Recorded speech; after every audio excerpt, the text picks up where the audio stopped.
track down some folks for roommate requests, and I'll give you guys an update about that in just a few minutes. Let me go ahead and share my screen, and we'll get into the slideshow.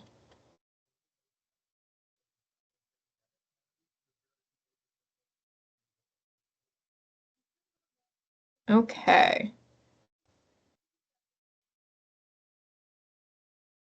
So you guys should all be able to see my screen. Again, if we have anyone new here, my name is Abby Sherrier. I'm the Senior Director of Youth Programming here at the Alphon Youth and Community Center, and I oversee the American Heritage Tour, and I contribute to most of the planning and prep for it, and often one of the people that gets to go on the trip and be a bus leader. Our agenda for today is a waitlist update, room assignments, day 4 itinerary, day 5 itinerary, and talking about some meal requests. If you'll remember, we went over day 3 and day 2 itinerary in the last meeting and day 1 in the meeting before that. So we're going to plug away at going through each of our days, line by line, but just a quick wait list update. We do not have enough people to open another bus yet. I am going to give it till the end of the month. But again, if you continue to have conversations with folks, encourage anybody who is interested to get on the wait list, because if I get to 30, I'll absolutely bring people. There is a chance that if someone was early on the wait list, if someone drops out of the trip, they could go this year. But like we talked about last week, anybody who is on the wait list this year who does not get to go on the trip will have the opportunity to go on the trip at this year's cost next year as a 9th grader if they would like. And that goes for chaperones as well. So if there's someone who thinks they would have been a chaperone for their student too, make sure that they include themselves on the wait list, because that's what I'll use for tracking and to make sure that everyone gets information next year and the opportunity to attend the trip if they would like. The other thing that I wanted to note while we're on this slide is if we move forward with one bus, your bus leaders will be Lisa Plord, who has done the trip more times than I think anybody at this point. She's wonderful. I've spoken about her before. She couldn't make the meeting tonight because she's at Coney for a school event that's running a little bit long. But most of the time, she is everyone's favorite part of the American Heritage Tour. So if I were sending my kids, I would send them with Lisa. You guys are super lucky to have her. As well as Pat Kearns will be going as the AYCC staff on the trip. He's done the trip several times. He oversees trips and camps and has a ton of historical knowledge, grew up in the area, and he will be going to help Lisa along the way and make sure you guys have an awesome trip. And I will be staying back to coordinate from behind the scenes and make sure that you guys have everything that you need, and I can do a lot of that from Maine, if not all of that from Maine. So I just wanted to make sure you guys knew. I'll get you guys set up. I'll get you guys on the buses, all of those things, but you are in wonderful, wonderful hands for the trip. And honestly, I'm quite bummed not to be going. To plan the whole trip and then not go hurts my heart a little bit, but I think you guys will have an awesome time. And if we end up adding a second bus, that will change. So we'll go from there, but I wanted to let you guys know now that that's kind of the route we've taken and the decision that we've made for people who are going on the trip to support you guys.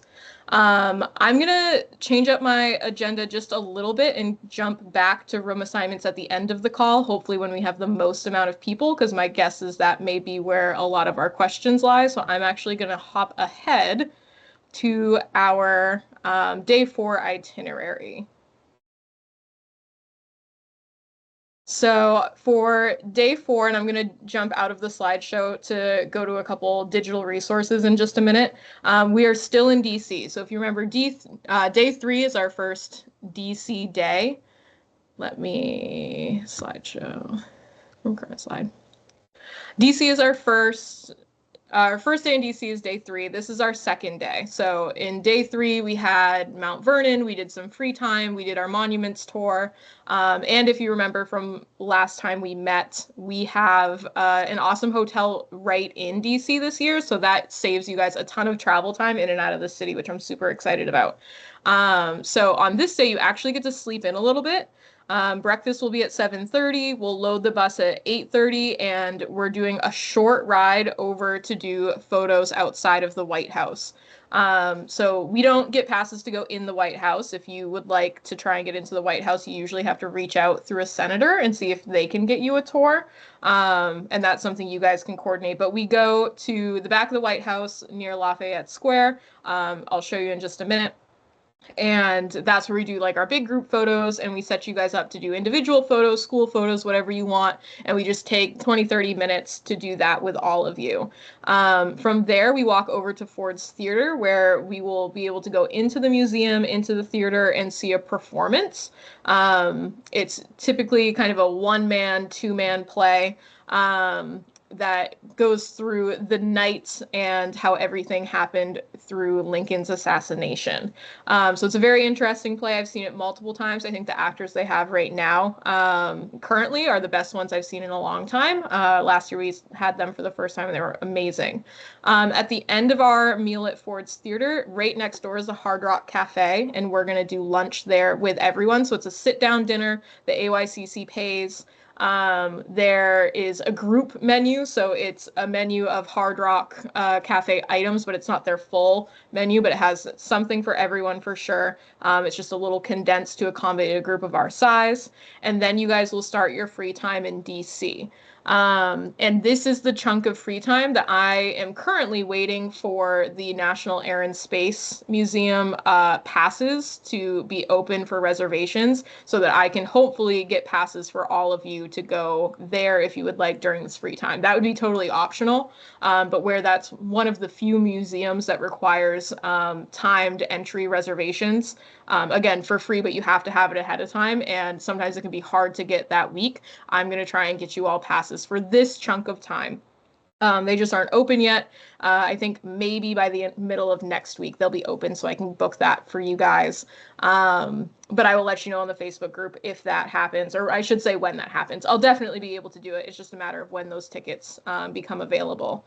Hopefully all of you saw, just circling back to day 3 super quick, that if you would like to go to the Holocaust Museum, I do have tickets for everyone to be able to go during day 3 free time. I posted about that in the Facebook group. Again, it's still totally optional. The tickets are, I think, $1 a piece. So if they don't get used, I just return them to the Holocaust. But they're there for you to use because, again, that's a timed entry thing and it's really hard to get day of.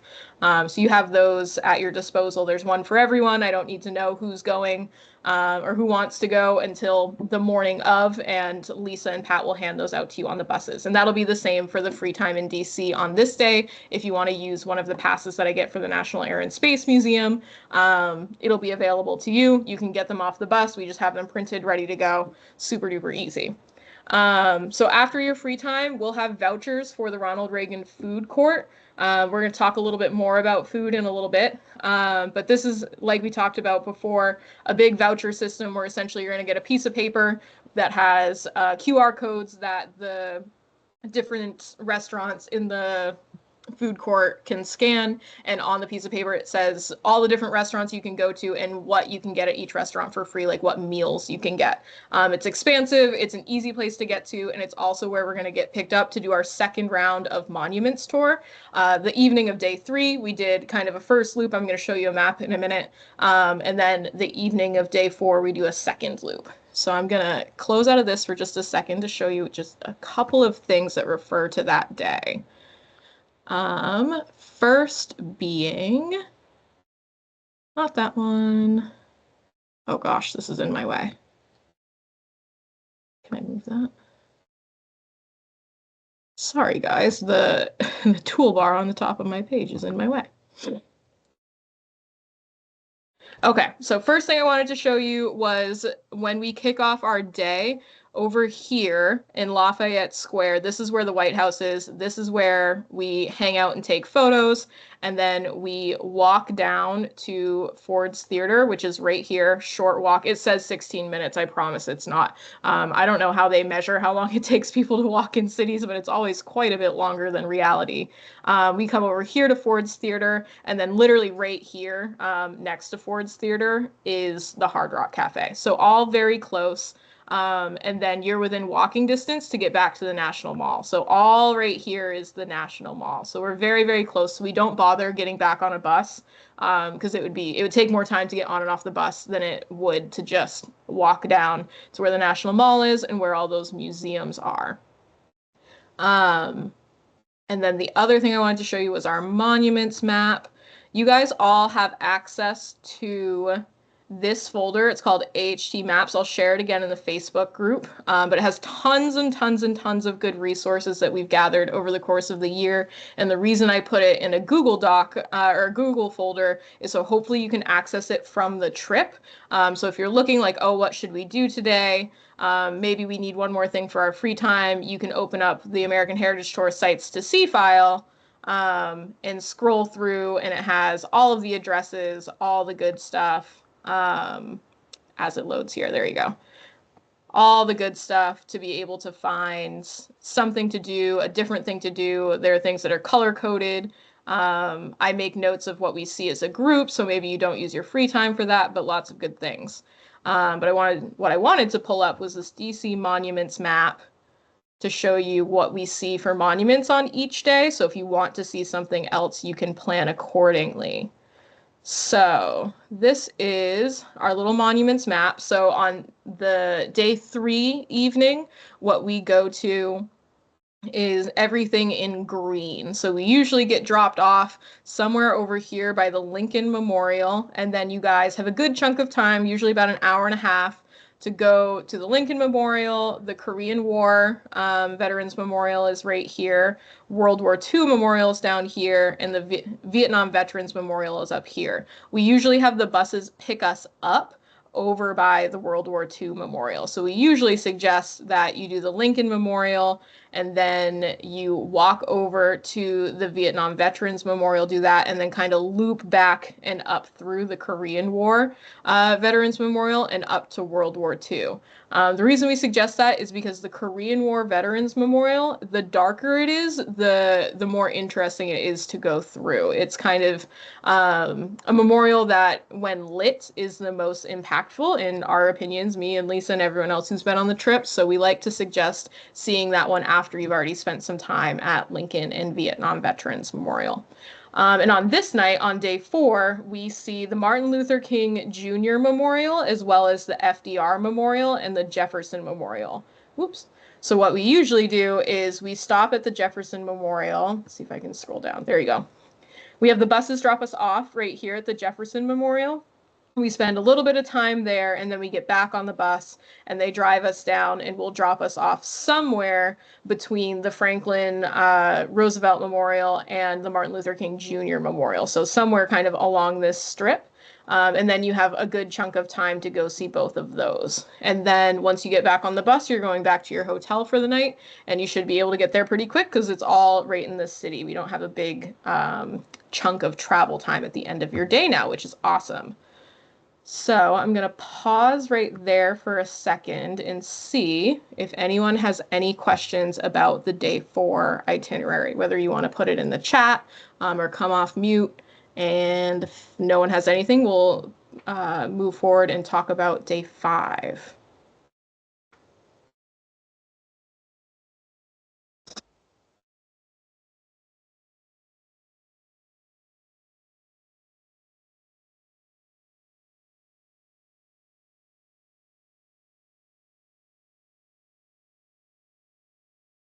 Give it one more second. If you have a question and you're still kind of figuring out how to put it together, throw it in the chat.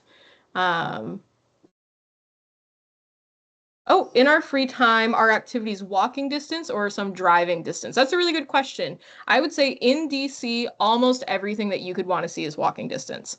It really depends on A couple things that are a little bit farther away where you may take public transportation or try to get an Uber or a Lyft or something like that would be if you want to go to the Smithsonian Zoo, is a little bit farther away. You definitely wouldn't want to walk there. That's way too long of a walk, but there's really easy public transportation to get there that's very reasonably priced. Or it's very easy to get an Uber or Lyft if that's what you prefer.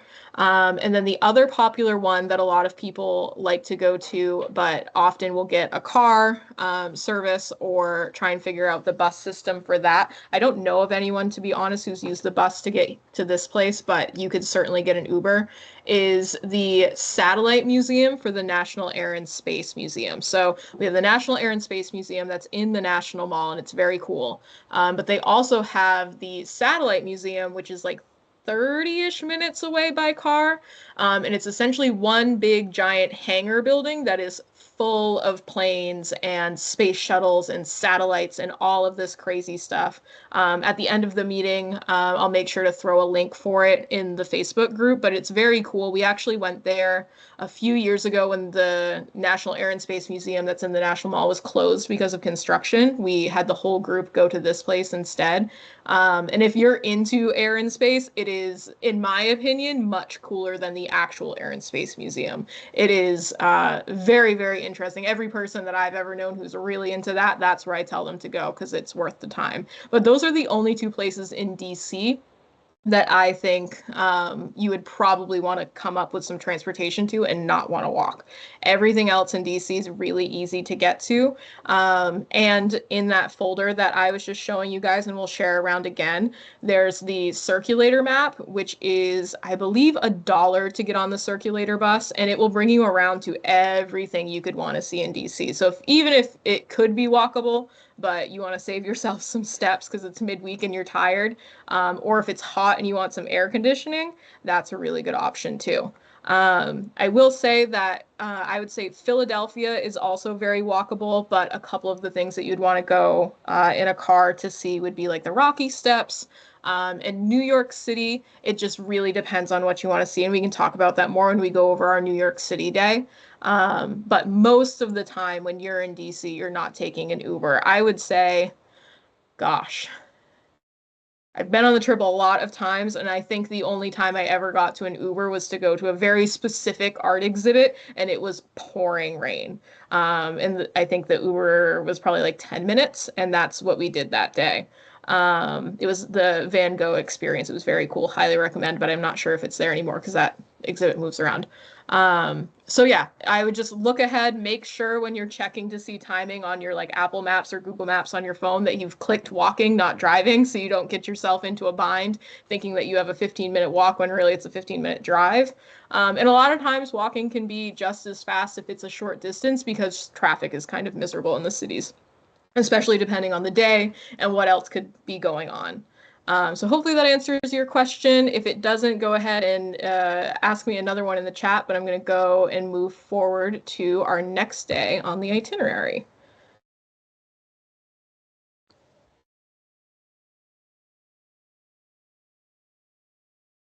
So day 5 is a big travel day, but the nice thing about day 5 is you've been really, really busy for the last 4 days. You've been doing a lot of walking the last 4 days. So while day 5 is a little more low-key, a lot of time on the bus, it's definitely a nice break to get you ready for day 6, which is New York City. So we have strategically placed this in the itinerary to have a break day, to kind of have a day where you can turn your brain off and spend some time on the bus while still seeing some really cool things. So on this day, you're going to get up and we're going to be getting on the buses with our luggage because we're getting ready to switch hotels for the last time. By day 5, you've spent 1 night in a hotel in Philadelphia and you've spent 3 nights in a hotel in DC, and we're about to switch to our hotel outside of New York City. So when you get up, you get on the bus, and it's a little bit of a ride because we are going back to Pennsylvania. We're going to Gettysburg National Park, where we have a guided tour on the buses. You'll have a lunch at the visitor center and museum, so we coordinate that for everyone. We'll talk more about how to pick what you're going to eat for this meal in a little bit. There is a art piece called the Cyclorama, which is a 360 view of the Gettysburg battle. It's very, very cool. They put on a whole show with it with sound and lights, and it's a highlight every year for everyone to see.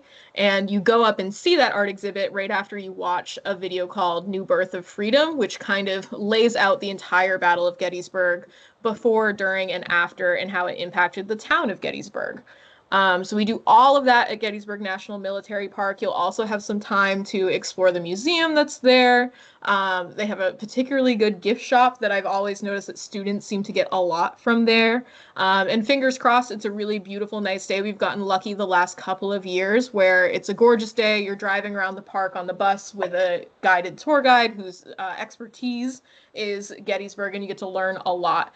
They usually tailor the tour for us because we're from Maine, so they will make sure to point out specific Maine things, and they love it when the students ask questions. So Pat and Lisa will both definitely prep all of you to be prepared with questions, for the students to be prepared with questions for the tour guides, because that makes the tour a lot more fun when it's really engaging. At about 2:45, you guys will get on the bus and drive to New Jersey. It's a long drive.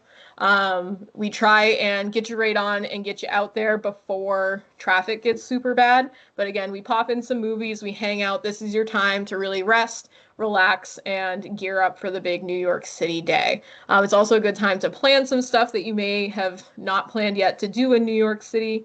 But once we get out there, once we get to the hotel, we'll give you guys your hotel keys, and then we coordinate pizza and salad for everyone in the lobby. So again, we're going to talk about the meal order in just a minute, but we have everything delivered to the hotel. We have a room to sit in where we'll also do breakfast in the morning.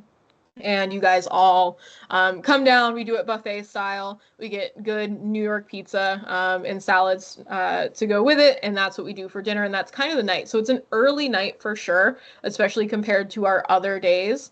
But again, it is because New York City is a really, really long day. It also tends to be a day that stresses people out a little bit more than other days because we are traveling on the ferry and other stuff that we'll get into when we talk about day 6. But we really try and prep you guys to have a good night's sleep, to be relaxed.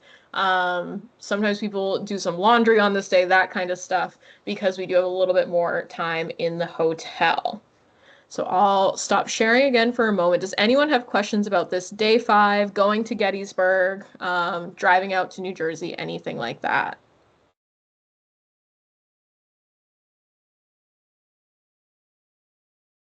And if you don't, that's totally okay.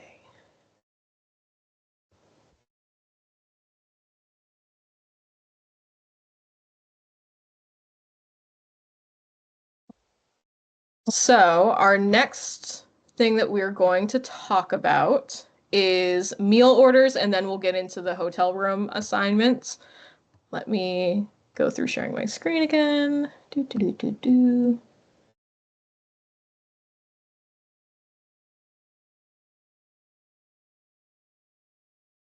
Go to the next slide. There we go.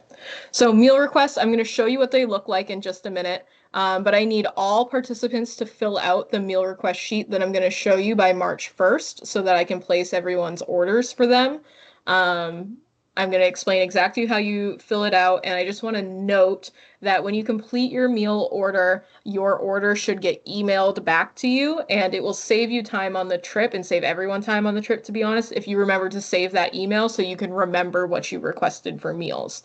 So our meal requests we do for 3 different occasions. One is when we go to Mount Vernon, we have a boxed lunch that we pick up. So I take your meal request for exactly what you want in your boxed lunch. And then when we go to Gettysburg, we get a boxed lunch again. So I take your request to make sure you get what you want there. Oh, I'm sorry, 4 times. I forgot about one. On the very first night, we get catering from a place called Mission Barbecue. It's a local, I would say, chain restaurant, but they support veterans, so we support them. So we do a boxed dinner and catering from them, so I take your orders for that.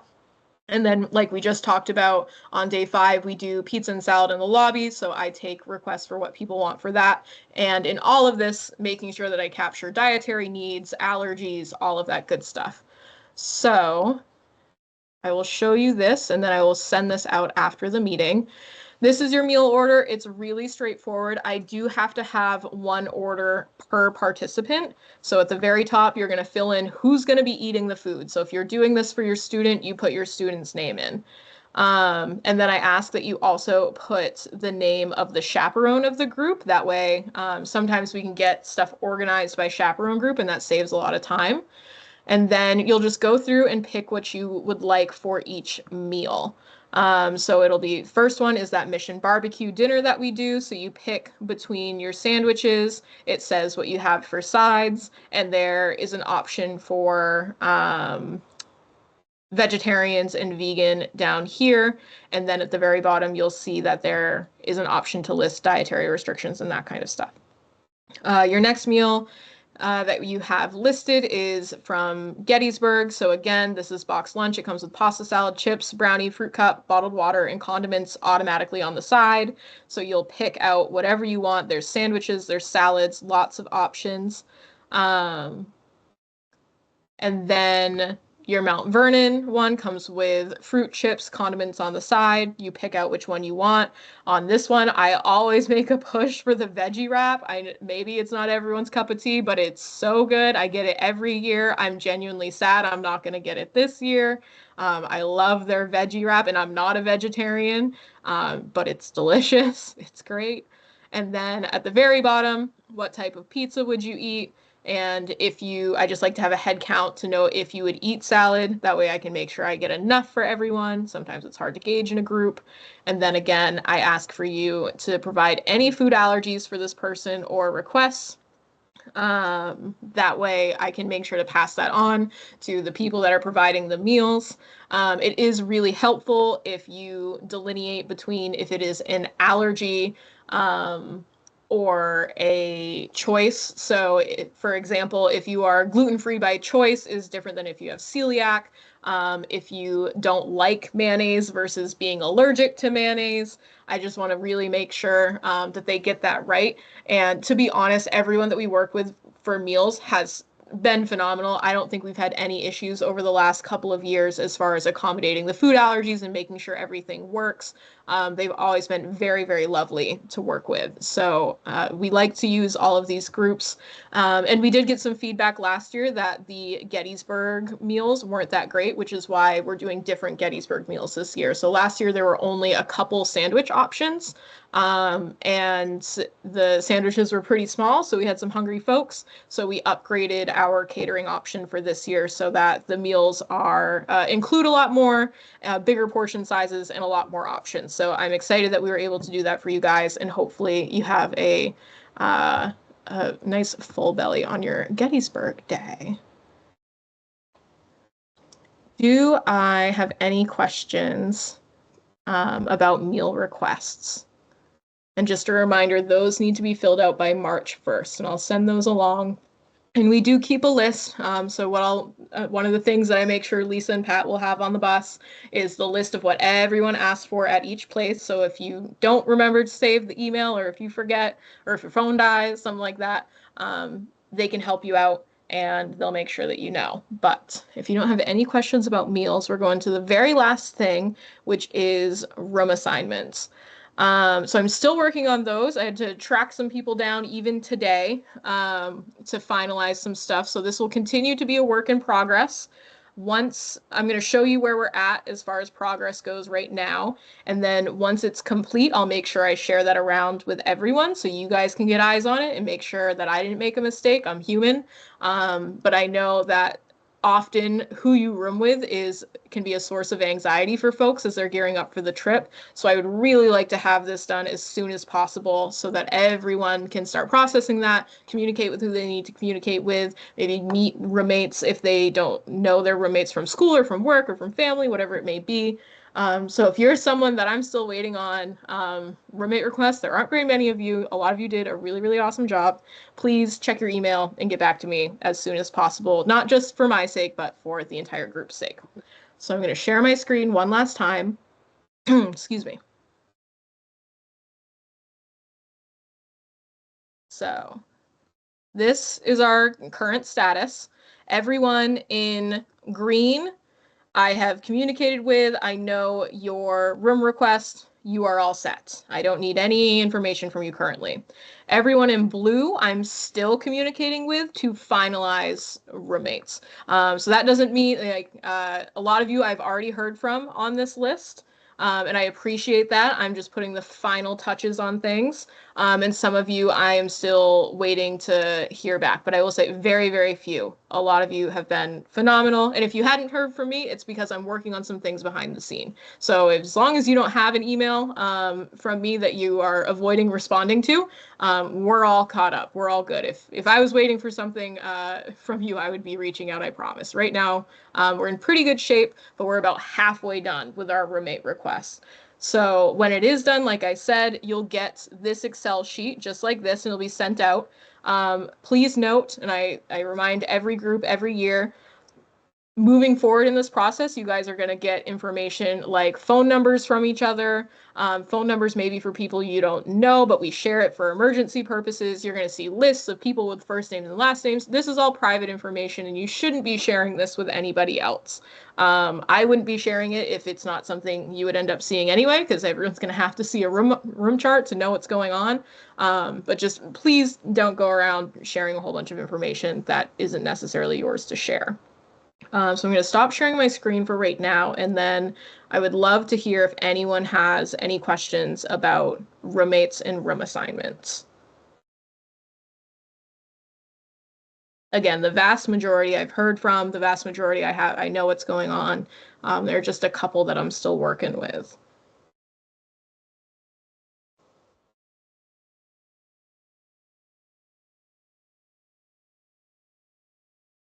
Okay. So things that I will do after this meeting is continue to reach out to everyone who is still working on roommate assignments. I will share the link for that satellite museum for air and space that is in DC that I think is very cool. Diana, I will get back to you at the end of the meeting. I'll reach out to you again. But yes, I did call you today. What was my other thought? And I will send you guys all the link for the meal requests. So we'll do all of that. And then I just need a few things from everybody as we move forward. If anybody's on this call that has not registered and wants to be on the wait list, make sure you do that. I really need your meal requests by March 1st. I also want to remind everyone that final payments are due on March 1st. If you set up auto payments, they will automatically go through March 1st. And I will also note that depending on your bank, sometimes it gets pulled technically the day before. So if you need to move money around for an automatic withdrawal, for the remaining balance of the trip to be paid, I would really suggest doing that like at the beginning of that week around February 24th if you can, just because sometimes we have hiccups where people thought it was going to be exactly on March 1st. It has nothing to do with us. It has everything to do with your bank. And that causes like overdraft fees and stuff like that. And I don't want that to happen to any of you guys. So just be mindful that that date is coming up. And sometimes, depending on your bank, it pulls on March 2nd. It just really depends. Yes, thank you, Rebecca. I can definitely send a link showing you guys how you can go in and pay. Absolutely, I can. That's a great suggestion. Thank you for that. So those are all due. So you have two things due on March 1st, which your meal requests and your final payments are going to go through. I also want to make sure that you guys are talking to your chaperone groups. I will make sure to reshare the link to that folder with all of those resources. That document that's American Heritage Tourist Sites to See is a great starting point. Again, we've used a lot of past feedback, a lot of past participation, and kind of talking to everyone about what they like to make that list. So that's a really good resource as you start to plan your free time.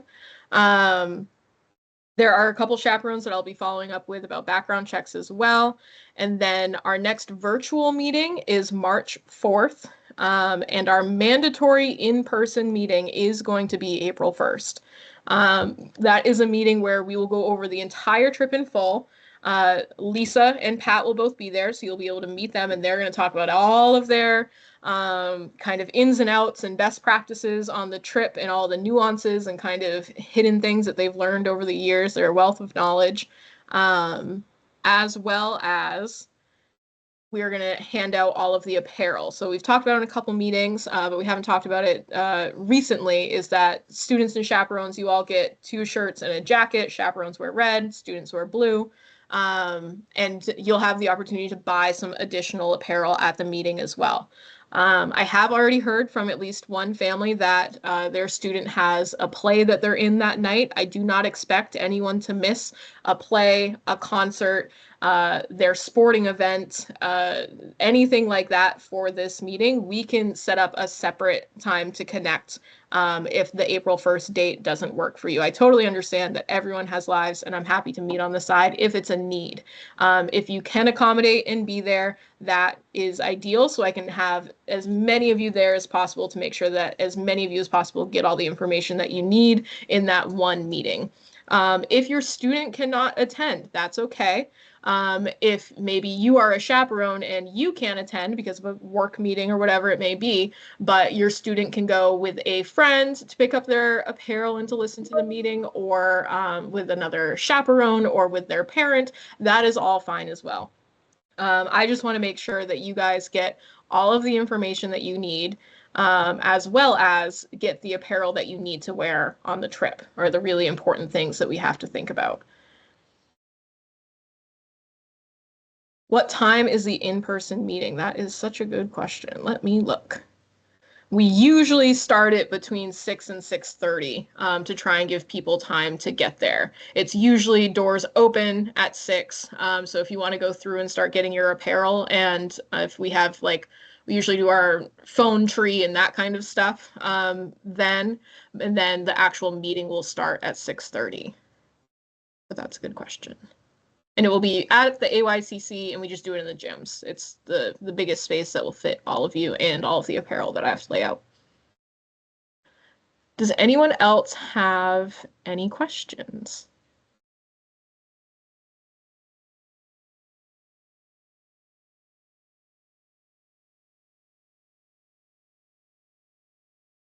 Okay, well, I know I'd really like to connect with you, Diana. So if you want to stay on the call, that would be super helpful.